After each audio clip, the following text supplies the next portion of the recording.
ഇടതുപക്ഷ ഭരണത്തിൽ 10 വർഷം ആഭ്യന്തരമന്ത്രി അതോടൊപ്പം തന്നെ മുഖ്യമന്ത്രി പദമൊക്കെ കൈകാര്യം ചെയ്തിരുന്ന ഒരു വ്യക്തിയാണ് പിണറായി വിജയൻ. ആ സമയത്ത് കേരളത്തിൽ ലോ ആൻഡ് ഓർഡർ തകർന്ന് തരിപ്പണമായി കിടക്കുന്ന ഒരു അവസ്ഥയായിരുന്നു. കാരണം കേരള പോലീസിലെ ഒരു 500ഓളം അല്ലെങ്കിൽ 1000ഓളം പോലീസ് ഉദ്യോഗസ്ഥരെ മുഴുവനായിട്ട് ഈ പാർട്ടി സഖാക്കന്മാരുടെ അല്ലെങ്കിൽ ഈ പാർട്ടി കമ്മികളുടെ പിറകിലേക്കാണ് പോലീസ് സംരക്ഷണം എന്ന് പറഞ്ഞിട്ട് അയച്ചുകൊണ്ടിരുന്നത്.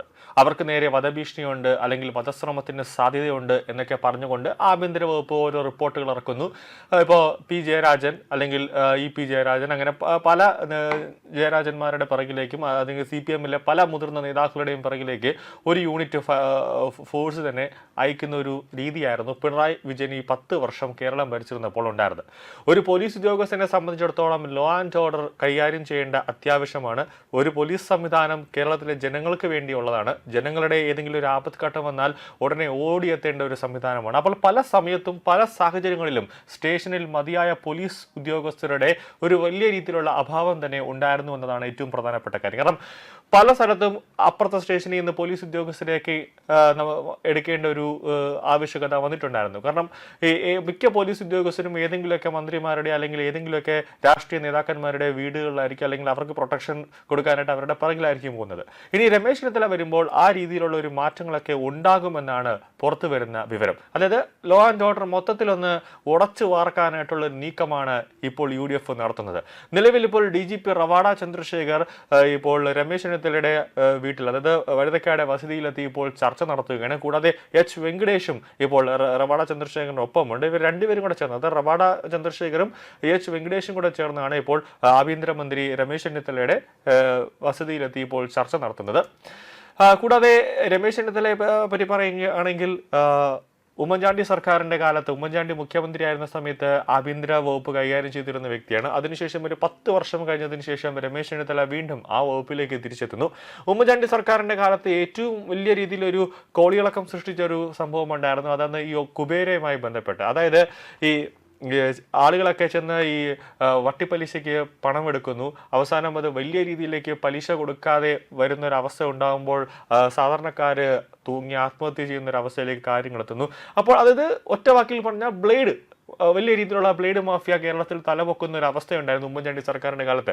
അതിനെയൊക്കെ ഒരു പരിധിവരെയൊക്കെ കെട്ടിച്ചു അല്ലെങ്കിൽ അതിനെയൊക്കെ അടിച്ചമർത്തിയ ഒരു ആഭ്യന്തരമന്ത്രിയായിരുന്നു രമേശ് ചെന്നിത്തല. അത് ഓപ്പറേഷൻ കുബേര എന്ന ഒരു പദ്ധതിയിലൂടെ ഒരു ഓപ്പറേഷനിലൂടെയാണ് രമേശ് ചെന്നിത്തല അന്ന് ഒരു നിർണായകമായ ഒരു നീക്കം നടത്തിയത്.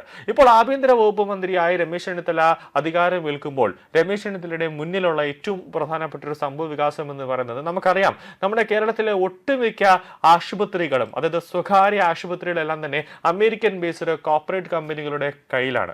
ഇപ്പോൾ ചെറിയൊരു ടെസ്റ്റ് നടത്താൻ വേണ്ടി പോയി കഴിഞ്ഞാൽ തന്നെ അതായത് ഒരു സ്കാനിങ്ങോ അല്ലെങ്കിൽ എന്തെങ്കിലും ഒരു ബ്ലഡ് ടെസ്റ്റ് നടത്താൻ വേണ്ടി ഏതെങ്കിലും ഒരു സ്വകാര്യ കോർപ്പറേറ്റ് ഹോസ്പിറ്റലിൽ പോയി കഴിഞ്ഞാൽ തന്നെ 1000 രൂപയും അല്ലെങ്കിൽ 2000 രൂപയൊക്കെ കൊടുക്കണം ഒരു ചെറിയൊരു ടെസ്റ്റ് നടത്തുന്നതിന് വേണ്ടി. അപ്പോൾ ജനങ്ങളുടെ കയ്യിൽ നിന്ന് അവരെ എങ്ങനെയൊക്കെ കൊള്ളയടിക്കാൻ പറ്റുമോ അതെല്ലാം ഈ സ്വകാര്യ കോർപ്പറേറ്റ് ആശുപത്രികൾ ഇപ്പോൾ നോക്കുന്നുണ്ട്. കൂടാതെ കൊച്ചിയിലെ ഒരു കോർപ്പറേറ്റ് ആശുപത്രി ഒരു വലിയ രീതിയിലുള്ള അവയമാഫിയ നടത്തുന്നുണ്ട് എന്നൊരു പരാതി ഉണ്ടായിരുന്നു. അത് അവിടുത്തെ ഒരു ഇൻസ്പെക്ടറായ സുദർശൻ എന്ന പേരുള്ള ഒരു ഇൻസ്പെക്ടർ അത് അന്വേഷിക്കുകയും അതിൻ്റെ വിശദാംശങ്ങളെല്ലാം പുറത്തേക്ക് കൊണ്ടുവരികയും ഒരു മുസ്ലിം യുവാവിനെ അവിടെ അറസ്റ്റ് ചെയ്യുകയും ചെയ്തിട്ടുണ്ടായിരുന്നു. അങ്ങനെ ആ രീതിയിലേക്കുള്ള വലിയ രീതിയിൽ കേരളത്തിലടക്കം ഈ കോർപ്പറേറ്റ് ആശുപത്രികൾ അല്ലെങ്കിൽ സ്വകാര്യ ആശുപത്രികൾ ഇപ്പോൾ അവയമാഫിയയുടെ പിടിയിലാണ് എന്ന ഒരു റിപ്പോർട്ട് നമ്മുടെ കേരള ഇന്റലിജൻസിന്റെ കയ്യിൽ തന്നെയുണ്ട്. അപ്പോൾ ചുമതലയേൽക്കുന്ന ആഭ്യന്തരമന്ത്രി രമേശ് ചെന്നിത്തലയുടെ ആദ്യത്തെ ഒരു അസൈൻമെന്റ് എന്ന് പറയുന്നത് ഈ മാഫിയകളെ തുടച്ചു നീക്കുമോ അല്ലെങ്കിൽ ഇവരുടെ വേരോടെ ഇവരെ പിടിന്നു കളയുമോ എന്നുള്ളതാണ് കേരളം ഇപ്പോൾ ഉറ്റുനോക്കുന്നത്. അതാണ് ഇപ്പോൾ ക്രൈംബ്രാഞ്ചും അതോടൊപ്പം തന്നെ സ്റ്റേറ്റ് ഇന്റലിജൻസും ഇപ്പോൾ ഉറ്റുനോക്കുന്നത്. കൂടാതെ ഈ പിണറായി സർക്കാരിന്റെ 10 വർഷത്തെ ഭരണ സമയത്ത് പിണറായി വിജയനുമായി ഇടഞ്ഞുകൊണ്ട് ഒരുപാട് പ്രഗത്ഭരായ പോലീസ് ഉദ്യോഗസ്ഥർ കേന്ദ്ര ഡെപ്യൂട്ടേഷനിലടക്കം പോയിട്ടുണ്ടായിരുന്നു. അതായത് ഷൗക്കത്ത് അലി അടക്കമുള്ള ഉദ്യോഗസ്ഥർ ഈ ഡെപ്യൂട്ടേഷനിൽ പോയിട്ടുണ്ടായിരുന്നു. അവരെയൊക്കെ തിരിച്ചു വിളിക്കും എന്നുള്ള ഒരു വാർത്തകളും ഇപ്പോൾ പുറത്തേക്ക് വരുന്നുണ്ട്. എന്നിട്ട് അവർക്ക് സുപ്രധാന പദവിയും നൽകുമെന്നാണ് ഇപ്പോൾ ലഭിക്കുന്ന വിവരം. സംസ്ഥാന പോലീസ് സേനയുടെ പ്രവർത്തനത്തിൽ ഒരു വൻ അഴിച്ചുപണിക്കാണ് ഇപ്പോൾ പുതിയ സർക്കാർ ഒരു നീക്കം നടത്താൻ പോകുന്നത്. സ്റ്റേഷനുകളുടെ SHO സംവിധാനം ഉടച്ചു വാർത്ത് സ്റ്റേഷൻ ഭരണം SIമാർക്ക് നൽകുമെന്ന ഒരു വിവരവും ഇപ്പോൾ വരുന്നുണ്ട്. പകരം പഴയ സർക്കിൾ സംവിധാനം കൊണ്ടുവരാനാണ് ഇപ്പോൾ നീക്കം. അതായത് പിണറായി വിജയൻ വന്നതിനു ശേഷമാണ് SHO എന്നൊരു പദം കൊണ്ടുവന്നത്. അതിനു മുമ്പ് ഉമ്മൻചാണ്ടി സർക്കാരിന്റെ കാലഘട്ടത്തിൽ സർക്കിൾ ഇൻസ്പെക്ടറായിരുന്നു. ആ ഒരു വാക്ക് വീണ്ടും UDF-ന്റെ കാലത്ത് കൊണ്ടുവരാനാണ് ഒരുങ്ങുന്നത്. കൂടാതെ പ്രതിവർഷം 3000 FIR ഉള്ള സ്റ്റേഷനിൽ മാത്രം സ്റ്റേഷൻ ഹൗസ് ഓഫീസർമാർ ഇൻസ്പെക്ടറായി തുടരും.